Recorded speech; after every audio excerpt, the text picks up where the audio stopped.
Түбәнкама шәһәрендә Мөслимәләр клубы эшләп килә. Оешуына әле 1 ел гына булуга карамастан, биредә даими рәвештә инде файдалы очрашулар, чаралар үткәрелә. Шундыйларның берсе бу көннәрдә фитнес дәресенә багышланды. Мөслимәләр клубы үзәк җәмигъ мәчете нигезендә эшләп килә. Оешмага әле 1 генә ел хатын-кызлар дәресләрдә гаилә, бала тәрбияләү кебек темаларга сөйләшәләр. Тик бүгенге очрашулары фитнеска багышлана. Һәрбер кыз-хатын ул матур булырга тели.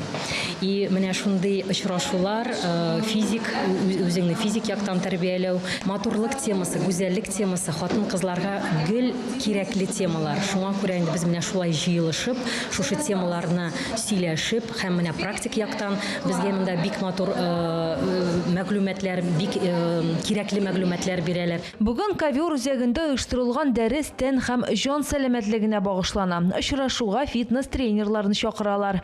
Алар физик күнегүләрнең мөһимлеге турында сөйлиләр. Көненә берничә күнегү ясау яшь һәм сәламәт калырга ярдәм итә. Без инде күптән хыялланган идек, безнең яшь мөслимәләребезне ничек тә берләштерергә, алар өчен күңелле очрашулар оештырырга. Менә шундый мөмкинлек булды.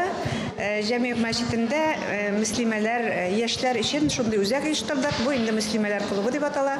Ул аларда ай саен индидер очрашулар булып тора. Әйтергә кирәк, мөслимәләр клубына теләге булган һәр хатын-кыз йөри ала. Кызыклы очрашулар киләчәктә дә дәвам итәчәк. Рошния Сибатова, Булат Абдельманов, Яңалыклар.